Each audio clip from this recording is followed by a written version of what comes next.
Молодая аудитория практически не читает современных российских авторов, потому что, видно, считает, что это очень сложная литература, поэтому они чаще всего обращаются к авторам, книгам зарубежных писателей.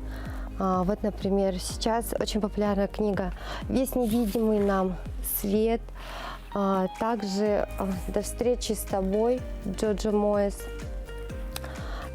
Также молодежь приходит и спрашивает книги после выхода экранизации какой-нибудь книги.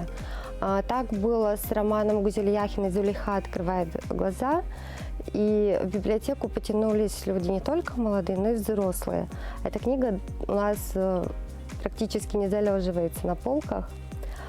Мне, как библиотекарю, хочется посоветовать не читающей молодежи две таких пусковых к чтению книги. Это «451 градус по Фаренгейту», написанный Рэем Брэдбери. Это роман «Антиутопия», который описывает время, когда человечество практически избавилось от книг, и что из этого вышло. И также роман «Мартин Иден» Джека Лондона, который повествует о том, как молодой, неопытный, неотесанный моряк, влюбившись, стал менять себя к лучшему. Он стал посещать публичные библиотеки, стал заниматься самообразованием и чтением, и в итоге стал писателем. Для молодых людей у нас всегда найдется много интересной литературы. Приходите, читайте электронные, читайте печатные книги.